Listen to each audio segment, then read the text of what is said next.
This month, we give the center stage to the Philippine indigenous peoples community, whose very existence is our direct line to our rich history, roots, and traditions. From October 15 to 18, the largest indigenous festivity will be staged in Angeles City and San Fernando City, and will focus on environment protection and advocacy for peace. Daya 15 showcases an enriching array of performances, rituals, forums, traditional cuisine, traditional games, art and crafts, and cultural exchanges, among others. Here's a sample of some of the performances to be featured in a colorful event that keeps the Filipino culture alive.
Great performance from Reden, and joining us as well is the committee head on Northern Cultural Communities, Dr. Edwin Antonio. Good morning, Dr. Yes, hello, Harry. Good morning. Yes. Yeah. Welcome to Mornings at ANC.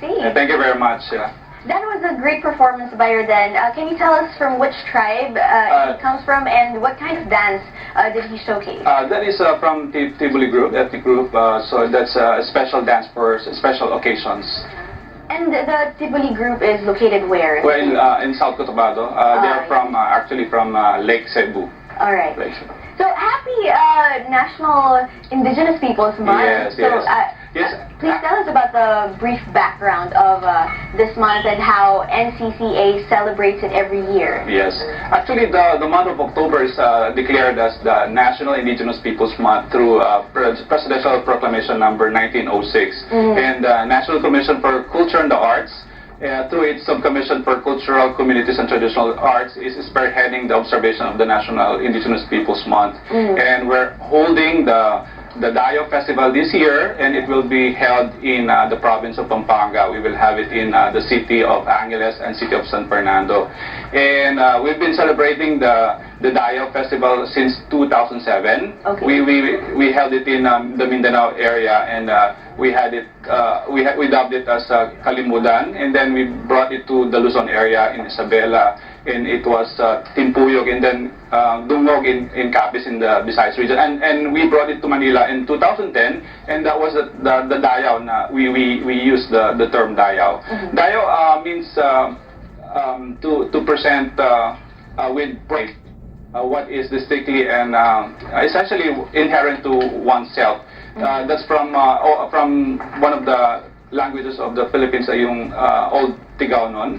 Tigawnon. Yeah, that's the meaning. And for the Katandunganon, it means to show one's with pride and dignity, and combined with excitement. And for Ilocano, it literally means honor. So that's the meaning of the Dayaw. So we adopted the word Dayaw. So there's really no one meaning, because in different languages or dialects, it means different things. Yeah. They're all positive. They're all about celebration, Yes, honor, and glory. Okay, let's talk about the theme of this year's Dayaw Festival. It's Katutubong Kaalaman para sa Kalikasan at Kapayapaan. Tell us what this is about and why you chose this for this year. Yeah, there's a lot of indigenous knowledge systems and practices of our indigenous peoples groups. So I think we have to share it to the public as well as to other ethnic groups also. So this will be a big gathering of the indigenous peoples. We have 400 delegates coming for this festival. So from Southern, from the Mindanao area, to Visayas and to Luzon. So they'll be sharing. This is not just showing of performances, but actually we educate the public. There will be interaction of the people in Pampanga during the celebration. So we will be sharing the indigenous knowledge systems and practices, because we have some pressing issues about our environment. Actually, we have the climate change. I think we can use some of their knowledge, indigenous knowledge. So this sharing of knowledge isn't just about us learning about the indigenous peoples. It's also about the indigenous peoples learning about themselves and different ethnic groups. Okay, so why do you think it's important for in this day and age for us to know about the issues that the indigenous peoples face? And in this time we have kids, Filipino kids, who don't even know how to speak Filipino anymore, or they're not that rooted to the Filipino culture anymore. I say they, but I think I kind of belong in that category, yes, but just a little bit. But how important is it for these kinds of activities to be seen or to be experienced by the generation today? Yeah, actually, we really want to appreciate our beginnings, our roots, no? So we need to discover more of what our past is. So a lot of things are already vanished, or it's already gone. So even the traditional games we had before, it's no longer played by our youngsters or kids nowadays. I don't think people or kids nowadays still play patentero or luksong baka, luksong tinig. Everyone's just on their tablets, their phones. Technology, with the influence of the technology, there's so much focus on the technology. But which is not really that bad. But what benefit can they get from learning about our roots and our traditional culture, like the games, the cuisines, and everything else? Yeah, there's a dynamic interaction among them. Compared to playing alone in your iPad or tablet. So I think it's more interactive. So you appreciate more of the games. So we will be demonstrating some of the games, and then of course the cuisines, the traditional cuisines that we don't find in the restaurants we have in the metro. And of course we will be having also exhibit of the different textiles of the Philippines. Mr. Ulo has worn the tinalak from the South Cotabato, from the Tibuli tribe. And of course from Ilocos, I'm wearing this inabel. This is a creation of our nationally living treasure, Mrs. Magdalena Gamayo. Wow. Yeah, and then another one is this is katukong. This is made of actually a vegetable, right? The vegetable? Gourd, yeah. Oh. When we speak about vegetables, we think it's soft and it can't be made into this sturdy hat. So what's it called? Katukong. Katukong. Yeah. It is also a creation by our national living treasure, Mr. Teofilo Garcia from Abra. There's a name over there. Yeah, Teofilo Garcia. That's the signature of Teofilo Garcia. So he grows this gourd and then dries it up and then turn into this hat. And it's not heavy, because you know people might think it's so heavy. I won't wear this, but you know it's handy. Yes. Yeah. Okay, so what else is going to happen in the Dayo Festival, and how different is it from other festivals that we're used to? Yeah, because you'll see the entire Philippines here. It's like traveling the whole of the Philippines if you come to see this Dayo Festival. So a lot of indigenous groups will be coming. And of course, we will also have the Indigenous Peoples Summit where they will discuss some of the pressing issues and concerns affecting our indigenous peoples. Can you give us a brief background as to what issues or what kinds of issues the IPs face today? Yeah. And you know, what kinds of solutions are we expecting to come out from this summit? Yeah, what we have now is the climate change, right? So they will be discussing and giving the situations to every communities, and then they will come up with recommendations or actions to take after the summit or forum. Sir Ed, how do you think can we preserve our culture more? I mean, aside from doing these kinds of summits, what do you think is the best way? Or if you can advise, or you can give an advice right now or send a message across as to how we as Filipinos can preserve our culture more. One way is to of course, attend the Dayo Festival so that you can see the beauty of our culture, the diversity of our culture. And of course, we have to also appreciate what is our old product. I mean, these are some of the cultural products we have. So every time I attend some formal occasions, I wear a bell, and I also bring this katukong. And of course, patronize our products from the different cultural communities.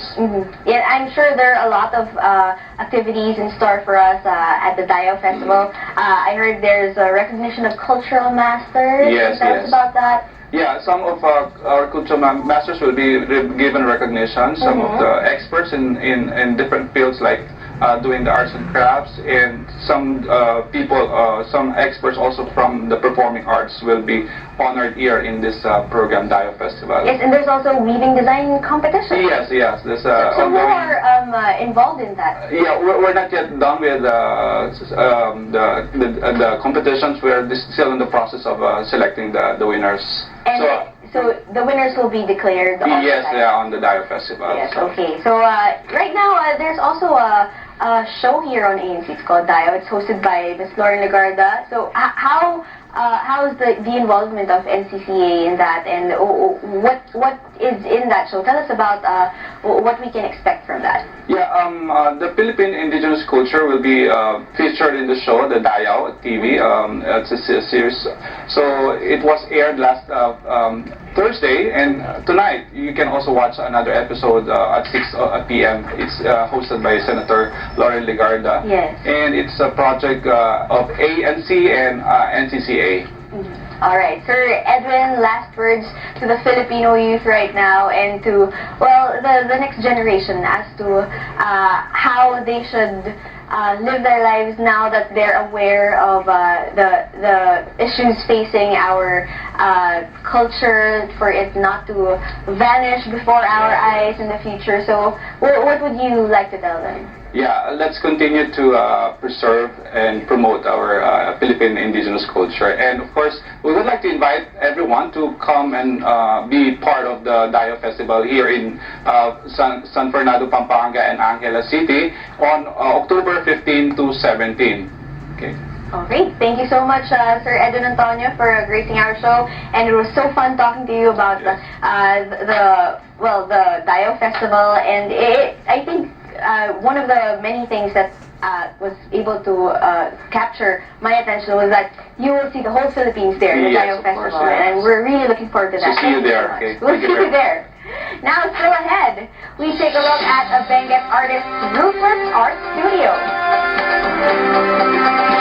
And we'll show you how Russia ensures there's always a part parking space for the handicapped. Mornings at ANC will be right back.